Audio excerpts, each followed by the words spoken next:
Does Kratom kind of help you get? Does it help motivate you enough to push you into the gym in the first place? Absolutely. Yeah. So Kratom is something for me that can just turn it on, can just turn on the energy. Um, I can be, sitting around. Like sometimes I forget about it because I did a whole movie on it. I spent so much time around it. Um, People like, how do you not like? We have unlimited access to it here, and I don't take it every day. I take it like once in a while.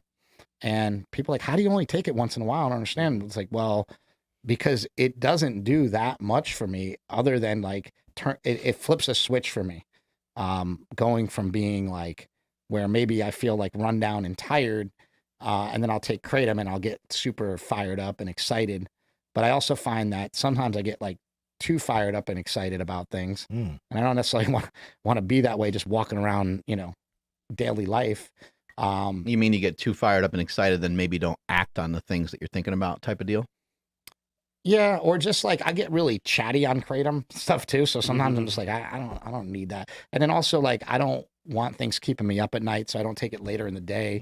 Mm. There's just a lot of reasons why I don't use it all as much, as maybe I probably should.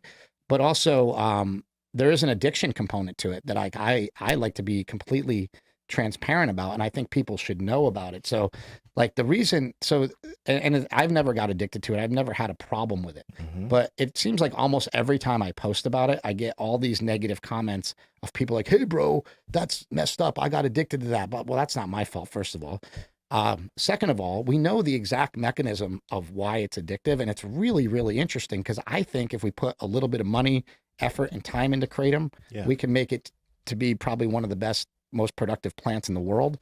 And by that, I mean that if you look at Dr. Chris McCurdy's work out of the University of Florida, he went over to Malaysia and he found that people don't use Kratom in the same way. They take Kratom, they pick it off the trees, they throw it in boiling water, they boil it for like 2 to 3 hours. They call it Kratom juice. So it's like we can have a product, the juice. There you go, just like bigger, stronger, faster, right? So the juice, the Kratom juice is 100% non-addictive. It just has it contains the alkaloid called Mitragynine, and then there's an alkaloid called 7-hydroxymitragynine. And like the reason they're called the same thing is because one, Mitragynine is like the version that's found in the plant as it is right now. Like right now, if you go pick a Kratom plant, you'll find Mitragynine. You won't find any 7-hydroxymitragynine until you actually dry the plant. So when you dry the plant out, grind it up and ship it overseas, well, now it's got a little tiny bit of this alkaloid that is addictive. It is highly addictive, but it's in a very, very tiny amount. So it's like if you're on a keto diet and you're eating something that has a little bit of carbs in it, but you eat a lot of it, then it has a lot of carbs in it. So if you're eating almonds and they have like 5 grams of carbs in them, when you eat 5 handfuls of almonds, now you got 25 grams of carbs. Would you know if it's more addictive than caffeine? It's hard to say, like more or less addictive, but What's been harder for you to stop? Drinking coffee and getting away from caffeine? Stopping drinking coffee is impossible. I can stop Kratom way easier than coffee. I can personally, but I know people. I would say the same is true with myself. Same here. Just my own experience. I drive through Dutch Brothers every morning, and I almost like try to go past it sometimes, and I almost like there's like a tractor beam that pulls you right in. I'd like to personally say that I sometimes don't think that getting kind of, as weird as this sounds, getting kind of hooked on something, I don't think is necessarily always a horrible thing. The problem is if you start to take too much. If you start to ingest way too much caffeine, if you start to ingest way too much Kratom. So, and a lot of the influencers I've seen that talk negatively about Kratom are people that I would say when they kind of stumbled upon the drug, they had a lot of issues previously with their own interpretation of the way that they thought about things. And then they're taking like grams and grams of Kratom, and then they're like, man, this shit's really dangerous. I think, and I would agree, in those circumstances, if you're taking grams of Kratom, then it would be a great idea to try to remove Kratom from your plan for a while. Yeah, and there's some people out there that are like influencers that I really look up to. I love Psych Substance. This guy, Adam, he does a psychedelic sort of podcast kind of YouTube channel. A lot of great videos. He does like a lot of things where he'll just take drugs like right on camera and show you what happens to him. And different things like that. And he did a podcast with Derek from More Plates, More Dates, where he talks about like Kratom forced him, and I know you hate that. It made him go on TRT because he said that it lowered his testosterone so low. Now, I don't think that's actually true. They've done a study on testosterone. They've only done one. They haven't done a lot. So it'd be hard to tell, but I don't know that it necessarily lowers your testosterone levels, but it can raise prolactin levels. And I think you guys have talked about that on this podcast. So that could be a reason. But also when he shows you, he's like, it's because of this stuff. And he's like, he has a giant cup that's this big as this thing. And he's going like this with Kratom, like a bunch of powder, right? Yeah. Like grams of Kratom. And I really would love to talk to that guy like on his podcast, because I think that if he knew what I knew about Kratom, I just don't think people know about it. They're not aware that when they're taking that much Kratom, they're taking a high amount of an addictive alkaloid. But if they were to reduce that amount, they'd still get effects from Kratom. Hey guys, you still drinking sugary hydration drinks like Gatorade? I don't know what that is, but Element, one of our sponsors, has an amazing electrolyte mix of sodium, potassium, magnesium, the perfect blend to hydrate you before a workout with no sugar. It's great while you're on a fast, or if you're on a low carb diet, or if you're on any diet. Just check them out. They're amazing. Andrew, tell them how to get it. You guys got to head over to drinklmnt.com/power project. Load up on a value bundle. That's getting 4 boxes for the price of 3. Again, that's at drinklmnt.com/power project. Head over there right now. And also, if somebody has a real problem with Kratom, like this guy, Adam, he's like, I can't quit Kratom. I could go to his place with 1 capsule of ibogaine and get him off Kratom forever. Like that. It's things are that easy. You just have to know about them. And you also know what I'm curious about, man. Like, I'm really curious about all of this stuff in conjunction with consistent exercise.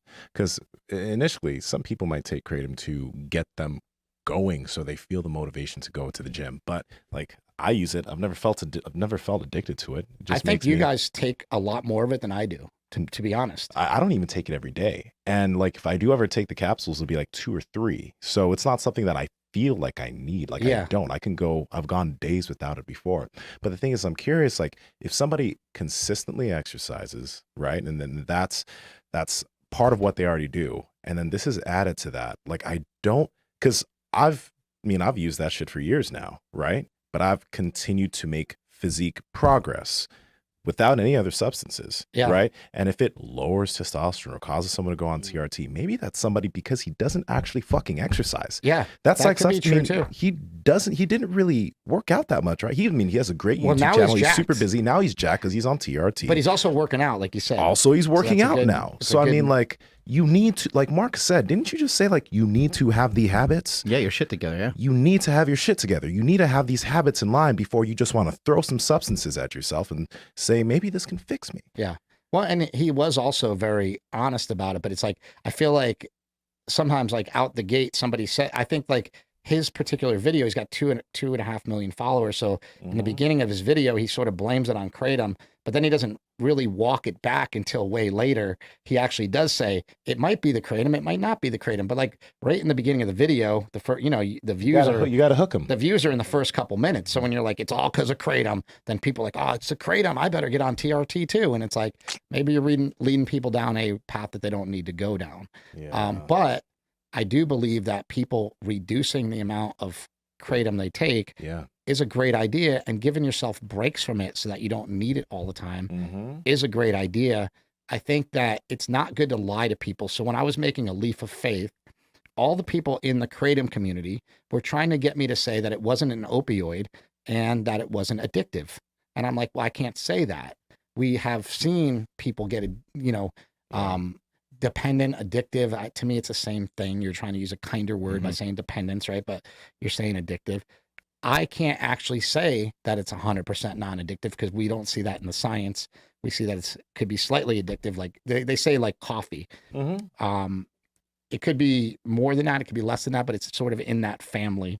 You don't have the same kind of hardcore withdrawals as when you come off of opioids of, the opioids of addiction that we were used to. And it doesn't cause it doesn't cause respiratory depression. So most opioids produce this thing called beta arrestin, and that's what you have to be careful about with opioids. You could take all the Kratom you want, and I don't know all you want, but I mean, you could take a hell of a lot of it and you wouldn't die from it. You're not going to stop breathing because of it. So the only person that I know that's ever died on Kratom alone, and this is actually really, really interesting because we see this fad on Instagram and TikTok all the time where people dry scoop pre-workouts and people like, oh, that's stupid because like, first of all those things need to be mixed with water in order to activate in the body. So you're not doing anything by dry scooping it unless you're drinking a bunch of water after it anyway. Secondly, the only guy I know that died from Kratom dumped it down his throat and had a pulmonary embolism. It's like cinnamon. I mean, it doesn't mix. You know what I mean? Like you put it in water, It's it doesn't. it's hydrophobic. So Right. it you put it in water and it scrambles. It's like it doesn't soak in. Now, what people don't know is if they are using Kratom powder, because I don't think there's anything wrong with using Kratom powder, and I think this is actually delicious. If you take a normal amount of Kratom, like 1.5 grams, 2 grams of Kratom, and you put that in some full fat like coconut milk, it mixes right up because it's That fat. it's fat soluble. So it'll mix in fat, but it won't mix in water. And so you'll see people making all these gross concoctions with Kratom, and you're like, dude, all you need to do is put a little bit of fat, a little bit of heavy cream in there, and it'll mix right in. Oh, wow. Have you noticed with any drug, like it seems like things are just dose dependent, right? Like alcohol, you know, with 2-3 drinks can feel pretty good, and the downward feeling of coming off of being high from alcohol is not bad when you had 2 or 3 drinks. Maybe the same can be said for THC. Maybe the same could be said for Kratom. Heroin. Right. I mean, Dr. Carl Hart, you listen to Dr. Carl Hart on Joe Rogan, who is a professor who says, I use heroin all the time. Doesn't he use cocaine too, or is that a different guy? Yeah, he uses everything. Yeah. So now, Excuse me. Yeah, he loves cocaine. Yeah, talks about it all the time. and so the reason, But heroin. yeah, but the reason why I have a picture right here that I was looking at yesterday of heroin. It's like, it used to be a medicine, you know, so I have a picture of it on my phone that I found yesterday of like, it has a medical, you know, Yeah. it's in a bottle and it says heroin by Bear or something like that, you know, and it was from back in the 30s or something like that. And it used to be used as medication. It makes you feel great, Yeah. but you don't need a whole lot of it. And so people used to use these things in small doses. What happens is everything grows. Like, I mean, remember it used to be, it's like, look at the steroid protocols we were talking about, how they've grown and flourished into like, now there's 60 different drugs in it. And, you know, they're all at really high levels. That's the same exact picture. That looks so happy. Like, That's the it's same- heroin. Yeah, and a lot of lifting, a lot of magazines that promoted, you know, building up muscle, bodybuilding magazines. At the end of it, saying that the guy had oatmeal and eggs and all these different foods for the day, and it explained his training protocol. It would say that he had, 2 tablets of Dianabol. It was just like normal, like well, it was just, but the dosage wasn't through the roof. Yeah. And I think that that's with everything. It's like, we have to be aware of are there good drugs and bad drugs? Like, I don't know. I mean, I'm sure there's a couple of like weird substances that do really weird things, but for the most part, I mean, like cocaine is still actually legal. It's not like highly illegal. It's not as highly illegal as it's like a Schedule II drug, I believe, because they still use it in medicine for like doing different things. I can't think of like one negative thing that I've had happen via Kratom. I thought you were going to say via cocaine. I was like, whoa. Like, Big when did you do admission. this, Mark? Yeah, I mean, I have had dry mouth. You get a little talky, you get a little talkative. I've done 2 of the potions. Yeah, was that the podcast? And yeah, we did that. We were high. I should tell you, like, there are just the higher you get, I think the lower that you come down, and I think it's just true of everything, like from caffeine to remember I whatever. told you about the mushrooms I did the other day? I took about 8 grams of mushrooms, and I went to a different planet for a couple hours. Seriously, you went to a different planet. Yeah, Before Elon Musk. I went. Take that, mic drop. Let's talk Yeah. about this real quick. What's Went up? to a different planet, had an amazing experience. But when I came out, I had all these ideas and like, I'm going to make this movie. I'm going to do this. I'm going to do that. Had all these ideas. And then when it came crashing down, I felt so low and depressed and like I had nothing. And so I'm like, oh, that's the trade-off. Like, that's the trade-off for how much fun I just had. Like, now I feel like I can't do anything.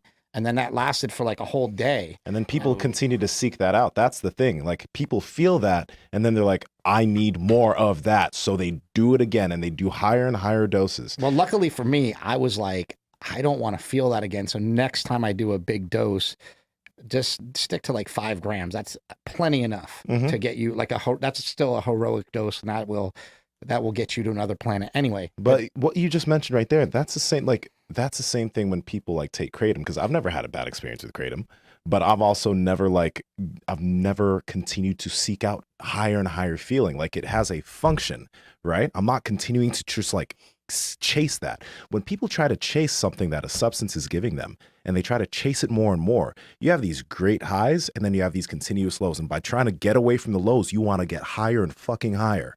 Can't do that. Yeah, I think you know what's interesting to me is it's like honestly in the past couple of years, the thing that's been the 100% without a shadow of a doubt most addictive thing that I've put in my body is marijuana, by far. Oh yeah, by far. Like if I start doing like edibles or doing whatever, like I want to do them like every day just because it feels good.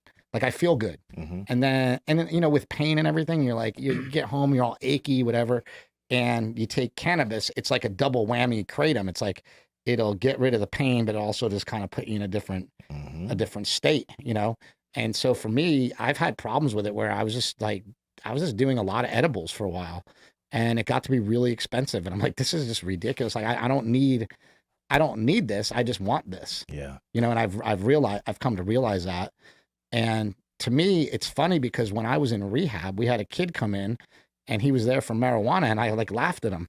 And then there I am a couple of years later, because I don't drink and do prescription drugs anymore. Yeah. I don't believe in sobriety anymore. You know, I went through rehab and I went through all these things, and I don't believe in walking through life 100% completely sober. I think that that's like more of a moralistic choice, like being a vegan or being a carnivore or being like, you know, we're like, I'm going to be sober. And it's like, well, why? There's so many cool things you can explore with your mind where they're not addictive. They're not going to mess you up. They're not going to put you in the same position that you were in. So I know a lot of people that are like, they were alcoholics or they were drug addicts, whatever, and they don't do anything now.